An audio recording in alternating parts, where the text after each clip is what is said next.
बड़े से गड्ढे से लगातार किसी सांप के फुफकारने की आवाजें सुनाई पड़ रही थी। फिर एक पल बाद उस जगह का अंधेरा अचानक से रोशनी में बदलने लगा और साथ ही वहां की गर्माहट भी काफी ज्यादा बढ़ गई। ये सब इतनी जल्दी हुआ था कि ध्रुव खुद को गड्ढे के पास देखने से रोक ही नहीं पाया। उसके एक पल बाद ध्रुव ने देखा कि उस बड़े से काले गड्ढे में से एक बहुत ही खतरनाक और रहस्यमयी शक्ति बाहर निकलने लगी और उसे देखकर ऐसा लग रहा था जैसे काली अंधेरी रात में आसमान से गिरती खतरनाक बिजली ने एक सुनसान इलाके को एक पल में चमका दिया हो। और उस खतरनाक बिजली की ही तरह वो सांप अंधेरे को चीरते हुए उस गड्ढे से लहराकर बाहर निकलने लगा। इस दौरान ध्रुव के चेहरे का खौफ और ज्यादा बढ़ गया और अचानक से उसका गला भी सूखने लगा। इस वक्त ध्रुव को दिख रहा था कि उस गड्ढे से तकरीबन 7 फीट ऊपर तक की जगह अजीब सी शक्तियों से भर गई थी, जिसमें किसी को भी कुछ साफ नहीं दिख सकता था। यही वजह थी कि वो पूरा इलाका अचानक से अजीबोगरीब और रहस्यमयी लगने लगा। इतने में बुजुर्ग पिनाक के चेहरे पर भी हल्का खौफ नजर आ रहा था और वो बड़े ध्यान से ध्रुव को धीरे धीरे पीछे खींच रहे थे। और जैसे ही बुजुर्ग पिनाक की नजर उस गड्ढे के पास पड़ी तो अचानक से उनकी आंखों में भी ढेर सारा खौफ दिखाई पड़ने लगा। वैसे तो फिलहाल बुजुर्ग पिनाक को भी साफ साफ नहीं दिख रहा था कि उस जगह पर आखिर था क्या, लेकिन बुजुर्ग बनने के बाद से उन्होंने इस आग शक्ति टावर के बहुत से रहस्यों के बारे में सुना था, इसलिए वो ये बात भी अच्छी तरह जानते थे कि उस गड्ढे के अंदर छुपी शक्ति कितनी ज्यादा खौफनाक थी। वैसे तो किसी को भी गड्ढे से निकलते हुए कुछ दिखाई नहीं दे रहा था, लेकिन क्योंकि ध्रुव की आंखों में अभी भी दिव्य रोशनी की चमक थी, इसलिए वो साफ साफ देख पा रहा था कि गड्ढे में से क्या निकल रहा था। फिर जैसे ही उसने उस खतरनाक शक्ति को धीरे धीरे ऊपर आते हुए देखा तो अचानक से उसका पीछे होता हुआ शरीर एक झटके में अकड़ गया। इसके साथ ही ध्रुव को अब साफ साफ दिखाई देने लगा कि वो रहस्यमयी शक्ति उस गड्ढे से बाहर निकल रही थी, जो हकीकत में एक 10 फुट चौड़ा और अनगिनत फुट लंबा आग से बना अजगर था। उस आग से बने अजगर का लचीला शरीर अजीब तरह की आग की लपटों से घिरा हुआ था और जैसे ही उस अजगर ने अपना बड़ा सा मुंह खोला तो ध्रुव को दिखाई दिया कि उस अजगर के दांत 5 फीट बड़े और बहुत नुकीले थे। सिर्फ इतना ही नहीं बल्कि उसके मुंह से धीरे धीरे आग भी निकल रही थी। वैसे तो ध्रुव के लिए आग या रोशनी से निपटना कोई नई बात नहीं थी और तो और ध्रुव ने उस आग के हिस्से को पहले भी महसूस किया था, लेकिन ध्रुव इस वक्त खौफ में इसलिए था क्योंकि ये बड़ा सा अजगर पूरी तरह आग से बना हुआ था, जिसके एक छोटे से हिस्से ने ध्रुव को इतनी मुश्किल में डाल दिया था। इसके अलावा ध्रुव को उस आग से बने अजगर की ताकत भी महसूस हो रही थी। इस बात से ध्रुव को अंदाजा लग गया था कि वो जरूर एक ताकतवर तिलिस्मी जानवर था जो किसी ताकतवर शक्ति सम्राट तक को चुटकियों में राख बनाकर रख देता। दूसरी ओर जैसे जैसे वो आग से बना अजगर बाहर आता जा रहा था तो उसकी दिल दहला देने वाली फुफकार से ध्रुव और बुजुर्ग पिनाक दोनों के रोंगटे खड़े हो गए। लेकिन फिर अचानक कुछ ऐसा हुआ जिसे देखकर ध्रुव थोड़ा हैरान होने लगा। दरअसल उसने देखा कि वो सांप जैसे ही 10 फीट ऊपर उठने को था, तभी अचानक से वो किसी अदृश्य शक्ति से टकराने लगा जो उस अजगर को आगे बढ़ने नहीं दे रही थी। वहीं ध्रुव को दिव्य रोशनी की मदद से यह भी दिख रहा था कि वो अजगर अदृश्य शक्तियों के बनाए किसी पिंजरे में कैद था। और वैसे तो वो आग से बना खतरनाक अजगर बहुत ज्यादा ताकतवर था, लेकिन जैसे ही वो शक्तियों से बने पिंजरे से टकराया तो भी उस पिंजरे को कोई फर्क नहीं पड़ा।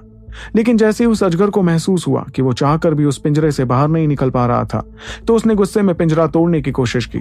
इसके लिए वो लगातार अपने मुंह से अदृश्य लेकिन ताकतवर आग के गोले निकालने लगा जो सीधे उस पिंजरे पर हमला कर रहे थे। लेकिन उसके लगातार हमलों के बावजूद वो शक्तियों से बना पिंजरा टस से मस नहीं हुआ। फिर कुछ देर तक पिंजरा तोड़ने की कोशिश करते रहने के बाद आखिरकार वो आग से बना अजगर थकने लगा। उसके बाद उसने ध्रुव और बुजुर्ग पिनाक की तरफ देखकर एक जोरदार चीख निकाली जिसमें उसका गुस्सा साफ समझ आ रहा था। लेकिन उस चीख के बाद वो सांप हार मानकर धीरे धीरे वापस उस बड़े से काले गड्ढे में लौटने लगा। और जैसे ही वो सांप पूरी तरह गड्ढे के अंदर चला गया तो शक्तियों से बना पिंजरा धीरे धीरे गायब हो गया। इतने में बुजुर्ग पिनाक ने एक चैन की सांस ली क्योंकि उन्हें आसपास की गर्माहट कम होने से समझ आ गया कि वो अजगर अब वापस लौट गया था। वहीं उसके जाने के बाद बुजुर्ग पिनाक ने अचानक कुछ सोचते हुए खुद से कहा, बाप रे, बाल बाल बच गए आज तो। लेकिन मेरी समझ में ये नहीं आ रहा कि आखिर ये अचानक से जाग कैसे गया। इस दौरान बुजुर्ग पिनाक के बगल में खड़ा ध्रुव भी धीरे धीरे होश में आने लगा और उसने तुरंत अपनी दिव्य रोशनी को वापस अंदर कर पिनाक से सवाल किया, बुजुर्ग पिनाक, वो चीज आखिर है क्या? और ध्रुव का सवाल सुनकर बुजुर्ग पिनाक के चेहरे पर हल्की झिझक नजर आने लगी। इतने में उन्होंने आह भरते हुए ध्रुव को भारी आवाज में समझाया, देखो ध्रुव, आज जो तुमने देखा उसका जिक्र गलती से भी किसी और से मत करना। वैसे तो स्टूडेंट्स को इस जगह पर आना सख्त मना है, लेकिन मैंने सोचा कि तुम्हें ये जगह तो दिखा दूं। मगर अब मुझे लगता है कि मैंने बहुत बड़ी गलती की यहाँ आकर। देखो ध्रुव, अच्छा है कि आज टावर का ध्यान मैं रख रहा हूँ, लेकिन आगे से इस इलाके में आने के बारे में सोचना भी मत, क्योंकि अगर तुम पकड़े गए फिर तो तुम बहुत बड़ी मुश्किल में पड़ सकते हो। वहीं बुजुर्ग पिनाक के चेहरे पर छाई परेशानी को देखकर ध्रुव अपना सिर हिलाते हुए उनकी बात के लिए राजी हुआ। उसके बाद उसने अपने हाथ फैलाते हुए आगे कहा, फिक्र मत कीजिए बुजुर्ग पिनाक, मैंने आज यहाँ कुछ नहीं देखा, लेकिन सच कहूं तो मुझे ये तो महसूस हुआ कि यहाँ की गर्माहट अचानक से काफी ज्यादा बढ़ गई थी और साथ ही उस गड्ढे में से अजीब सी आवाजें भी सुनाई पड़ रही थीं। इस पर बुजुर्ग पिनाक ने चैन की सांस ली और फिर ध्रुव को समझाते हुए कहा, देखो ध्रुव, अगर तुम्हें और कुछ नहीं दिखा तो अच्छी बात है, क्योंकि इस जगह पर ऐसी कुछ चीजें हैं जिसके बारे में तुम ना ही जानो तो बेहतर होगा। और याद रहे, आगे कभी गलती से भी तुम यहाँ मत आना, क्योंकि अगर तुम यहाँ आते पकड़े गए तो तुम्हारे साथ साथ बुजुर्ग को भी सजा मिलेगी। ये कहते वक्त बुजुर्ग पिनाक जानते थे कि ध्रुव उनकी बात को नजरअंदाज नहीं करता। रही बात उसके डर की, तो वो काफी जायज था, क्योंकि अगर उन्होंने भी ध्रुव की उम्र में ऐसी कोई चीज महसूस की होती तो शायद वो भी खौफ के मारे सब कुछ जानना चाहते। वहीं बुजुर्ग पिनाक की बात समझकर ध्रुव ने सिर हिलाते हुए हामी भरी, तो बुजुर्ग ने एक बार फिर चैन की सांस लेते हुए उससे कहा, तो चलो फिर ठीक है ध्रुव, अब हम यहाँ से चलते हैं। इतना कहकर बुजुर्ग पिनाक ने एक बार फिर उस गहरे गड्ढे की तरफ नजर घुमाई और फिर डर से भरी नजरों के साथ वो पलट कर वहां से चले गए। तभी ध्रुव भी उनके पीछे पीछे चलने लगा, लेकिन वहां से निकलने से पहले ध्रुव ने एक बार फिर अपनी नजर उस रहस्यमयी गड्ढे की तरफ घुमाई और मनी मन खुद से सवाल किया, आखिर वो खौफनाक चीज थी क्या? और उसकी शक्ति, वो तो बहुत ज्यादा ही ताकतवर थी, मगर वो शक्तियों से बना अदृश्य पिंजरा भी कितना ताकतवर था। उस चीज के लगातार हमलों के बावजूद भी उसे कुछ नहीं हुआ। यह आग शक्ति टावर तो वाकई रहस्यों से भरा हुआ है। फिर आग शक्ति टावर के बीच के हिस्से से बाहर निकलकर बुजुर्ग पिनाक ध्रुव को बाकी जगहों पर ले जाने लगे। इस दौरान वो जिस भी जगह से होकर गुजरते तो वो ध्रुव को उस जगह से जुड़े नियमों के बारे में बताने लगते। फिर चलते चलते उन्हें कुछ स्टूडेंट्स भी मिल जाते, जिनसे वो ध्रुव को मिलवाने लगते। वहीं जो स्टूडेंट्स ध्रुव को बुजुर्ग पिनाक के साथ इस तरह घूमते देख रहे थे, वो मनी मन बहुत जलन महसूस कर रहे थे।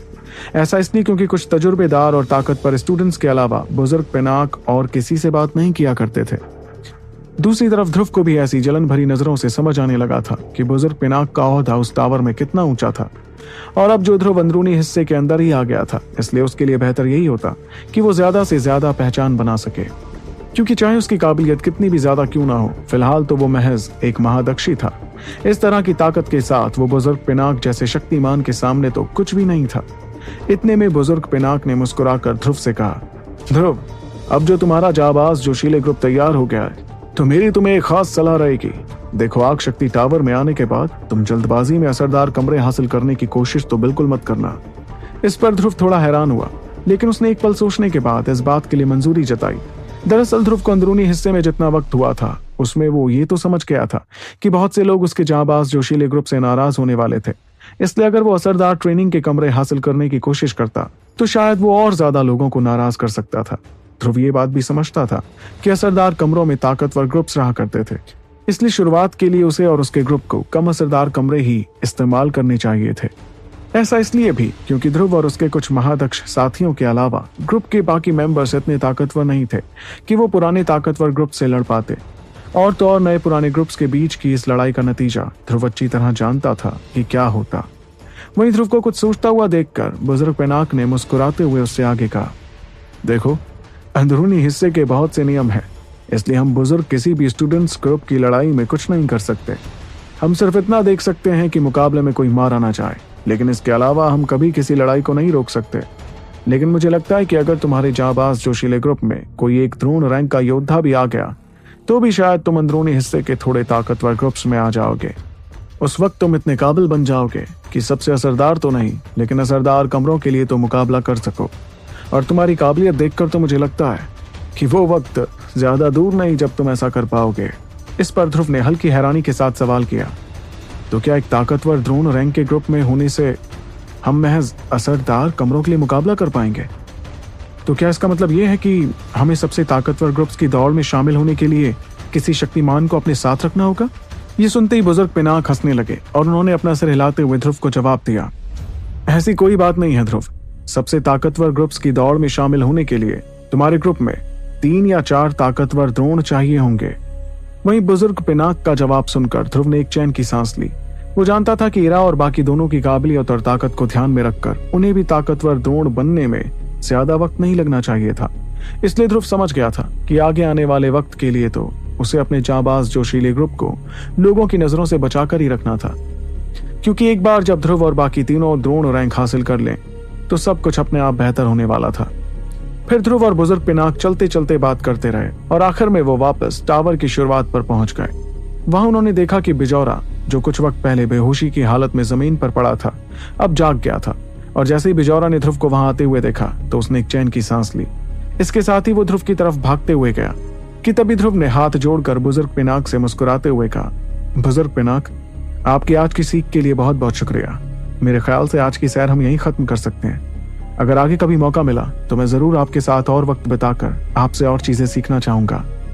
इस पर बुजुर्ग ने मुस्कुराकर ध्रुव से सवाल किया, एक बात तो बताओ, तुम लोग आज यहाँ ट्रेनिंग करने नहीं आए थे क्या? और बुजुर्ग पिनाक के सवाल पर ध्रुव ने उन्हें समझाया, दरअसल जाबाज जोशीले ग्रुप अभी अभी तैयार हुआ है बुजुर्ग, इसलिए हमें वापस लौटकर उसे संभालना होगा। हाँ, ये बात तो तुमने बिल्कुल सही कही। एक नया ग्रुप शुरुआत में काफी कमजोर होता है। सच कहूं तो तैयार हो जाओ ध्रुव, तुम्हारा आने वाला वक्त काफी मेहनत भरा होने वाला है। अगली बार जब तुम अपने साथियों के साथ ट्रेनिंग के लिए आओगे तो मैं कोशिश करूंगा कि तुम लोगों को कोई असरदार कमरा तो मिल ही जाए ट्रेन करने के लिए। उस जगह पर ट्रेन करना सबसे कम असरदार जगह से तो काफी बेहतर होगा। बुजुर्ग पिनाक की इस बात पर ध्रुव ने हैरत में पड़ते हुए उनसे पूछा, बुजुर्ग पिनाक, क्या एक ही रैंक में असरदार और कम असरदार कमरे भी हैं क्या? और ध्रुव की हैरानी और उसके सवाल को सुनकर बुजुर्ग पिनाक ने धीमी आवाज में फुसफुसाते हुए कहा, क्यों नहीं होंगे, लेकिन किसी मामूली स्टूडेंट को ये बातें पता लगाने में बहुत मुश्किल होंगी। लेकिन हम तो ठहरे इस जगह के रखवाले, हमसे इस टावर में क्या छिपा है? इतना कहकर बुजुर्ग पिनाक ने ध्रुव को आंख मारी, जिसे देखकर ध्रुव उनका शुक्रिया अदा करने लगा।